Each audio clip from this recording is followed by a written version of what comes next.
Você já imaginou pedir algo a Deus por décadas e no momento em que a resposta chega, você perder a voz? Foi exatamente o que aconteceu com Zacarias. No coração do templo, um anjo rompeu séculos de silêncio com uma promessa impossível. Mas a dúvida de um homem o deixou mudo até que o milagre nascesse. O que Deus está preparando no seu silêncio hoje? Mas o anjo lhe disse que não temesse, porque sua oração fora ouvida, e Isabel, sua esposa, daria à luz um filho, a quem deveria chamar João, e haveria para ele alegria e regozijo, e muitos se alegrariam com seu nascimento, porque seria grande diante do Senhor, não beberia vinho nem bebida forte, e seria cheio do Espírito Santo já desde o ventre materno, e converteria muitos dos filhos de Israel ao Senhor seu Deus, indo adiante dele no espírito e poder de Elias, para converter o coração dos pais aos filhos e os rebeldes à prudência dos justos, preparando um povo bem disposto para o Senhor, conforme está escrito em Lucas 1, 13 a 17. Entretanto, o coração envelhecido de Zacarias, acostumado à espera longa e silenciosa, vacilou diante da promessa imediata, e suas palavras traíram a luta interior entre fé e razão humana, pois perguntou como poderia saber que aquilo era verdade, sendo ele velho e sua esposa avançada em dias. Então, o anjo respondeu com autoridade celestial, declarando ser Gabriel, que assiste diante de Deus, enviado para falar-lhe e trazer-lhe aquelas boas novas, e afirmou que, por não haver crido em suas palavras, que se cumpririam a seu tempo, Zacarias ficaria mudo e não poderia falar até o dia em que tudo se realizasse, conforme Lucas 1, 18 a 20. Assim, no silêncio imposto pelo céu, o sacerdote saiu do templo incapaz de pronunciar a bênção esperada pelo povo, e todos perceberam que ele tivera uma visão no santuário. Sinais com as mãos substituíam as palavras, e aquele silêncio não era vazio, mas carregado de significado, pois marcava o início de uma obra divina que avançava de forma invisível, preparando no deserto dos corações o caminho para a voz que em breve clamaria com poder, chamando Israel ao arrependimento e despertando a esperança adormecida de um povo que aguardava a redenção. A pergunta de Zacarias ecoou no recinto sagrado como um sussurro de dúvida, e nela estava revelada a luta silenciosa entre a fé que conhecia as promessas antigas e o peso dos anos que insistia em lembrar os limites humanos, pois embora soubesse que Abraão recebera um filho quando já não havia esperança natural, naquele instante permitiu que a razão obscurecesse a confiança plena no poder divino. Então o mensageiro do céu respondeu com firmeza, declarando: Eu sou Gabriel, que assisto diante de Deus, e fui enviado para te falar e te dar estas boas novas. E acrescentou que, por não haver crido nas palavras que se cumpririam no tempo determinado, Zacarias ficaria mudo e não poderia falar até o dia em que tudo se realizasse, conforme Lucas 1, 19, 20. Assim, o silêncio tornou-se o sinal visível da incredulidade momentânea, não como castigo vazio, mas como disciplina misericordiosa, destinada a ensinar que a obra de Deus não depende da força humana nem do entendimento limitado. Em contraste silencioso, a fé simples de Maria permanecia como testemunho vivo do que o céu buscava encontrar nos corações, pois sua resposta, eis aqui a serva do Senhor, cumpra-se em mim segundo a tua palavra, Lucas 1, 38, revelava total entrega e confiança absoluta. Enquanto Zacarias aprendia no silêncio a esperar o cumprimento da promessa, o plano divino avançava sem atraso, preparando o nascimento daquele que seria a voz que romperia o deserto espiritual de Israel, chamando o povo de volta à obediência, ao arrependimento e à esperança viva no cumprimento das promessas eternas. Essa verdade espiritual, revelada por meio de nascimentos impossíveis aos olhos humanos, avançava silenciosa enquanto Zacarias aprendia que a obra de Deus não nasce da capacidade do homem, mas da rendição confiante ao seu poder. Pois aquilo que o ser humano não pode realizar, o Senhor opera plenamente em todo o coração submisso e crente, conforme demonstrado no Filho da promessa concedido pela fé. Da mesma forma que pela fé é gerada a vida espiritual e o homem é habilitado a praticar as obras da justiça. O anjo, ao afirmar, "Eu sou Gabriel, que assisto diante de Deus, e fui enviado a falar-te e dar-te estas alegres novas", Lucas 1:19, ligava aquele momento solene a uma longa cadeia profética, pois fora esse mesmo mensageiro que 500 anos antes revelara a Daniel o período que se estenderia até a vinda do Messias, despertando em Zacarias a esperança e a oração pelo advento do Redentor. Agora, o tempo se aproximava do cumprimento, e o mensageiro da profecia retornava para anunciar sua realização.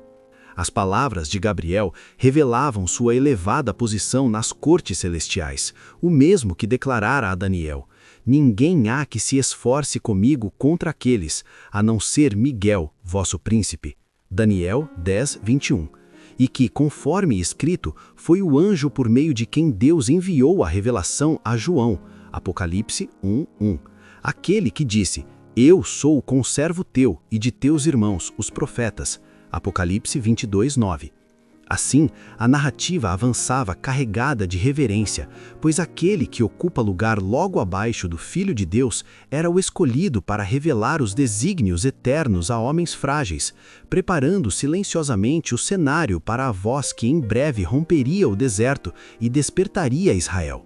O silêncio imposto a Zacarias tornou-se parte viva da mensagem, pois aquele que fora chamado a interceder pelo perdão do povo e pela vinda do Messias permanecia diante do altar incapaz de pronunciar uma única palavra, cumprindo-se o que fora dito: "Eis que ficarás mudo, até ao dia em que estas coisas aconteçam." Lucas 1:20. E quando saiu para abençoar o povo, apenas gestos substituíam a voz, enquanto o tempo se alongava e o temor crescia entre os que aguardavam, imaginando que algum juízo divino o tivesse alcançado. Contudo, ao emergir do lugar santo, seu rosto resplandecia com a glória de Deus, e todos compreenderam que ele tivera uma visão no templo, conforme Lucas 1:22. E assim, terminado o período de seu ministério, voltou para casa carregando no próprio silêncio o sinal do cumprimento iminente da promessa. Quando a criança prometida nasceu, a disciplina deu lugar ao louvor, pois a sua boca se abriu e a língua se soltou, e falava louvando a Deus. Lucas 1:64. E o temor se espalhou entre os vizinhos, enquanto pelas montanhas da Judéia se divulgavam aquelas coisas, e todos os que ouviam guardavam-nas no coração, perguntando uns aos outros: "Quem será, pois, este menino?" Lucas 1:65-66. Assim, cada detalhe desses acontecimentos conduzia os pensamentos do povo para algo maior que um simples nascimento, despertando a expectativa da redenção próxima, pois aquele menino fora levantado para preparar o caminho do Senhor, abrindo as veredas do coração humano para a manifestação do Messias prometido. O Espírito Santo repousou sobre Zacarias como uma torrente represada que finalmente encontra passagem, e de seus lábios libertos brotou a profecia que revelava o propósito eterno daquele menino silenciosamente preparado por Deus, dizendo: "E tu, ó menino, serás chamado profeta do Altíssimo, porque hás de ir ante a face do Senhor a preparar os seus caminhos, para dar ao seu povo conhecimento da salvação, na remissão dos seus pecados, pelas entranhas da misericórdia do nosso Deus, com que o Oriente do Alto nos visitou, para alumiar aos que estão assentados em trevas e sombra de morte, a fim de dirigir os nossos pés pelo caminho da paz." Lucas 1:76-79. Palavras que não apenas descreviam a missão de João, mas anunciavam que a luz estava prestes a romper a longa noite espiritual de Israel. Enquanto o tempo avançava em silêncio, o menino crescia e se robustecia em espírito, e esteve nos desertos até o dia em que havia de mostrar-se a Israel. Lucas 1:80. Afastado do ruído das cidades e das expectativas humanas, sendo moldado longe dos aplausos, onde o coração aprende a ouvir a voz de Deus. Antes mesmo de seu nascimento fora declarado: "Será grande diante do Senhor, e não beberá vinho, nem bebida forte, e será cheio do Espírito Santo." Lucas 1:15. Pois Deus o chamara para uma obra sem precedentes, a maior já confiada a um homem, e para cumpri-la não bastariam força, talento ou posição, mas uma vida totalmente entregue, na qual o Espírito de Deus pudesse cooperar plenamente, preparando no silêncio do deserto a voz que em breve clamaria com autoridade, chamando o povo ao arrependimento e abrindo caminho para a manifestação do Messias. A vida de João era uma mensagem viva antes mesmo que sua voz fosse ouvida, pois, chamado como mensageiro de Jeová, deveria conduzir os homens à luz de Deus, reorientando pensamentos obscurecidos e despertando consciências adormecidas para a santidade dos reclamos divinos e a absoluta necessidade da perfeita justiça do Senhor. E para isso não bastava anunciar a verdade, era preciso encarná-la, tornando-se um templo para a presença do Espírito de Deus, com forças físicas preservadas, resistência mental firme e vigor espiritual profundo, capaz de governar apetites e paixões e manter suas faculdades sob domínio, permanecendo entre os homens tão inabalável diante das pressões do mundo, quanto as rochas silenciosas do deserto que o formara. Em uma época dominada pela cobiça das riquezas, pelo amor ao luxo, pela ostentação e pelos prazeres sensuais que corroíam o corpo e amorteciam a percepção do pecado, João surgia como um reformador cuja vida abstinente e simplicidade se tornavam uma repreensão silenciosa, fruto das instruções celestiais dadas antes mesmo de seu nascimento, ensinando que o caráter se forma na infância, no domínio próprio aprendido no lar, nas escolhas repetidas que moldam a colheita eterna. Assim, cumprindo a profecia de converter os corações e preparar um povo bem disposto para o Senhor, João tornava-se também um símbolo daqueles que, nos últimos dias, são chamados a preparar o caminho para a segunda vinda de Cristo, num mundo entregue às próprias inclinações e aos enganos multiplicados, onde somente a temperância, a autodisciplina e o domínio próprio mantêm os apetites sujeitos às faculdades superiores do espírito, preservando a visão espiritual necessária para compreender e viver as verdades sagradas da Palavra de Deus, pois é por essa preparação interior que o povo de Deus é conduzido ao encontro do Senhor que vem. Segundo a ordem comum, João teria sido preparado para o sacerdócio, moldado pelas tradições e pelos métodos das escolas rabínicas, mas tal formação o teria afastado da missão que lhe fora confiada, pois Deus não o chamou para aprender interpretações humanas das Escrituras, e sim para ouvir a voz divina no silêncio do deserto, onde a natureza se tornava livro aberto e o Criador revelava seu caráter com clareza incontaminada. Ali, entre colinas áridas, desfiladeiros abruptos e cavernas escavadas na rocha, João escolheu voluntariamente a disciplina rigorosa em lugar dos confortos da vida, encontrando naquele ambiente simples o solo ideal para a abnegação e a comunhão profunda com Deus, livre da agitação que confunde a mente e enfraquece a percepção espiritual.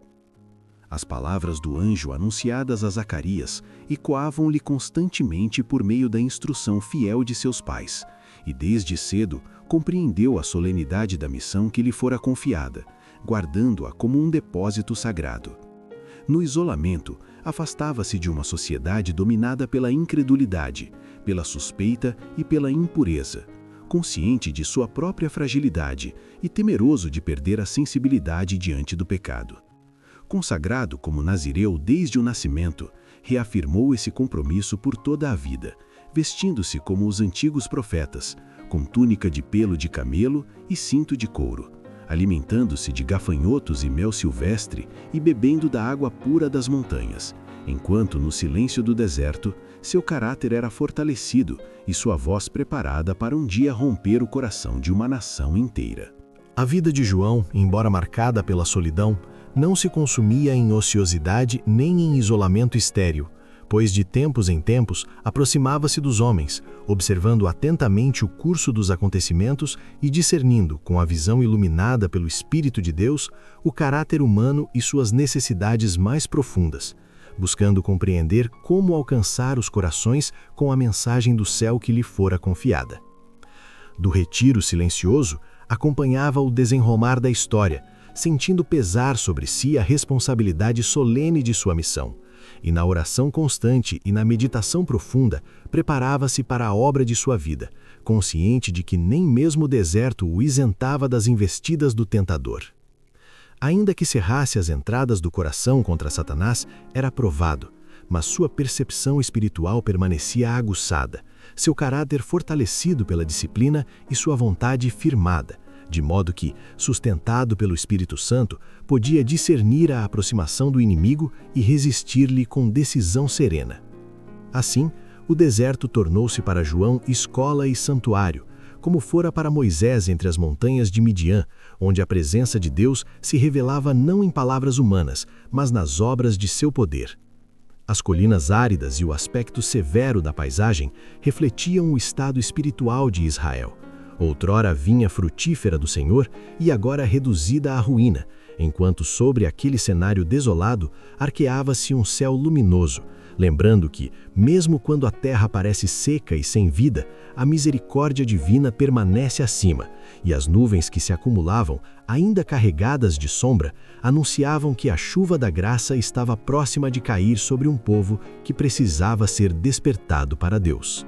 As nuvens carregadas que se erguiam sobre o deserto eram coroadas pelo arco-íris da promessa, e João compreendia que, assim como sobre a degradação de Israel ainda brilhava o sinal do concerto divino, também as nuvens da ira eram contidas pela misericórdia do Senhor, assegurando que a glória do reino do Messias não falharia.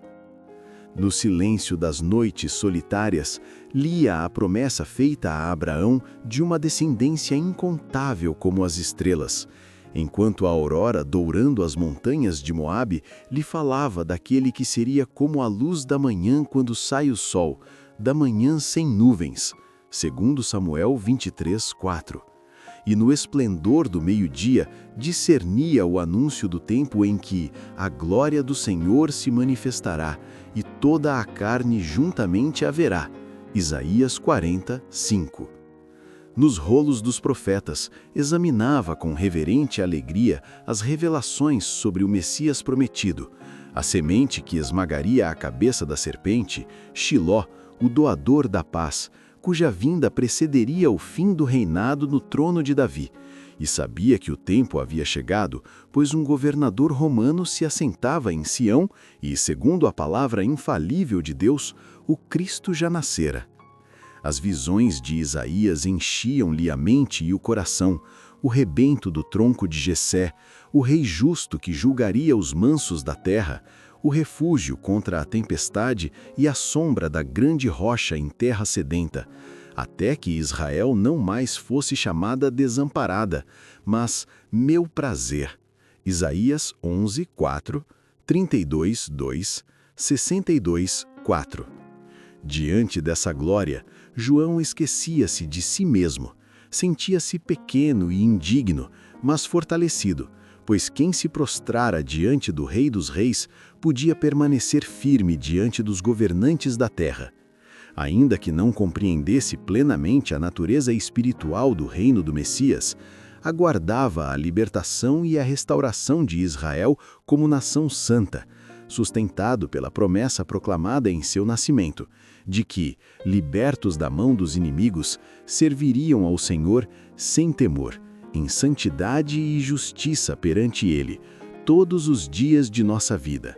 João via seu povo enganado por uma falsa segurança, satisfeito consigo mesmo e adormecido em pecados que pareciam não mais pesar na consciência, e seu coração ardia com o desejo de despertá-los para uma vida mais santa, pois a mensagem que recebera de Deus não fora confiada para lisonjear o pecador, mas para sacudir a alma da letargia e fazê-la tremer diante da própria iniquidade, revolvendo o solo endurecido do coração antes que a semente do Evangelho pudesse encontrar lugar.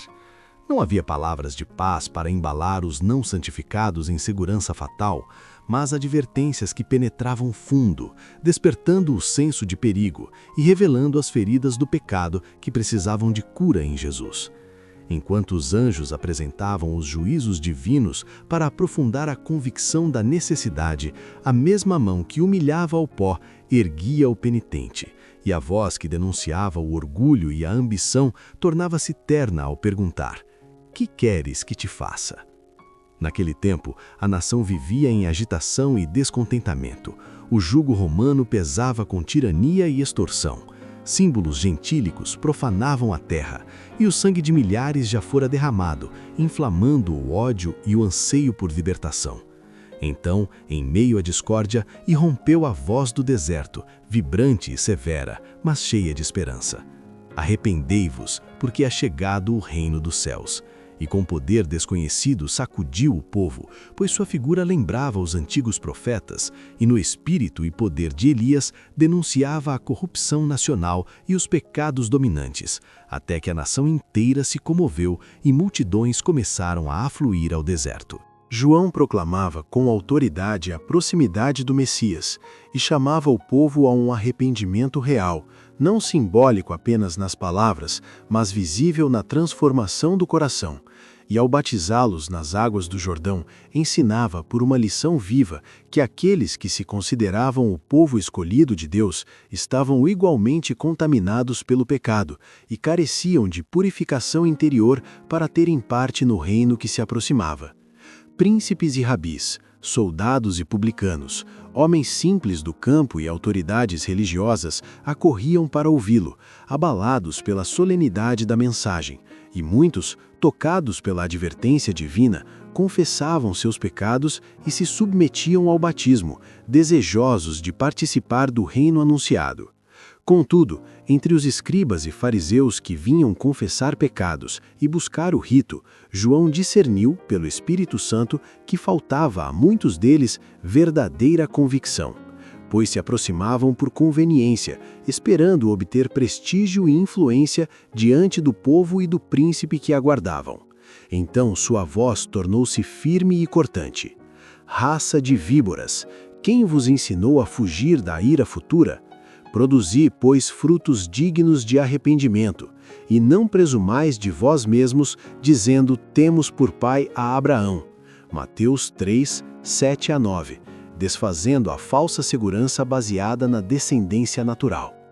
João revelou que haviam compreendido mal as promessas divinas, pois embora Deus houvesse declarado sua fidelidade a Israel, Jeremias 31, 33-34, também estabelecera claramente as condições do concerto, dizendo, porei a minha lei no seu interior e a escreverei no seu coração, porque lhes perdoarei a sua maldade. Jeremias 31, 33-34. Mostrando que a verdadeira herança não estava no sangue, mas num coração transformado pela obediência e pelo perdão do Senhor. Aqueles em cujo coração a lei de Deus está escrita, vivem em união com Ele e repousam sob seu favor. Mas Israel havia se afastado desse concerto e, por causa do pecado, colhia os frutos amargos da separação, submetido a uma nação pagã, enquanto o entendimento se obscurecia pela transgressão, para quem já são chegados os fins dos séculos. 1 Coríntios 10, 11, revelando como o ser humano é inclinado a interpretar mal a bondade divina, usando os dons de Deus para satisfazer o próprio eu e endurecer o coração em incredulidade. João, sem suavizar a verdade, declarava aos mestres de Israel que o orgulho, o egoísmo e a crueldade demonstravam que haviam se tornado uma raça de víboras, mais maldição do que bênção ao povo, pois a luz recebida eram piores que os gentios que desprezavam, esquecidos da rocha de onde foram tirados. Deus não dependia deles para cumprir seus desígnios, pois assim como chamara Abraão dentre os gentios, podia suscitar filhos até das pedras, vivificando pelo Espírito corações que pareciam mortos. Então o aviso soava solene. Já está posto o machado à raiz das árvores. Mateus 3, 10. Pois não pelo nome, mas pelos frutos se decide o destino. E sob essa palavra penetrante, os ouvintes perguntavam, que faremos, pois? Ao que João respondia com justiça prática: repartir com o necessitado, agir com honestidade, abandonar a violência, mostrando que o arrependimento verdadeiro se manifesta numa vida transformada, alinhada à lei viva de Deus. Todos os que desejavam tornar-se súditos do reino de Cristo precisavam revelar, não por palavras, mas pela vida, as evidências de fé e arrependimento, pois a bondade, a honestidade e a fidelidade manifestar-se-iam naturalmente em suas ações, no cuidado pelos necessitados, na defesa dos desamparados e numa vida que refletisse virtude e compaixão, demonstrando o poder transformador do Espírito Santo. Do contrário, seriam como palha destinada ao fogo. João anunciava com clareza: eu, em verdade, vos batizo com água para o arrependimento, mas aquele que vem após mim é mais poderoso do que eu. Ele vos batizará com o Espírito Santo e com fogo. Mateus 3:11, ecoando a promessa de que Deus purificaria seu povo com o espírito de justiça e com o espírito de ardor. Isaías 4:4, pois onde o pecado é mantido, nosso Deus é um fogo consumidor. Hebreus 12:29. O Espírito de Deus consome o pecado em todos os que se submetem ao seu poder, mas aqueles que se apegam ao mal tornam-se um com ele, e a glória que purifica os justos destrói os ímpios, como será na revelação final de Cristo, quando o resplendor de sua vinda consumirá toda a iniquidade. 2 Tessalonicenses 2:8. Naqueles dias, Cristo estava prestes a se manifestar como revelação viva do caráter de Deus, e sua presença tornaria evidente o pecado do homem, permitindo comunhão apenas aos de coração purificado. Assim, João anunciava fielmente a mensagem do céu, e muitos ouviram, obedeceram e sacrificaram tudo, seguindo-o com esperança. Mas o Batista, atento, desviava cada olhar de si mesmo, conduzindo a fé do povo àquele que estava para vir, preparando corações para reconhecer o Cordeiro de Deus. O silêncio de Zacarias terminou em louvor, e a voz de João abriu o caminho para o Salvador. Que a sua vida também seja um caminho aberto para a luz de Deus. Se essa mensagem tocou o seu coração, não saia daqui sem deixar o seu gostei. Isso ajuda muito a levar essa palavra a mais pessoas.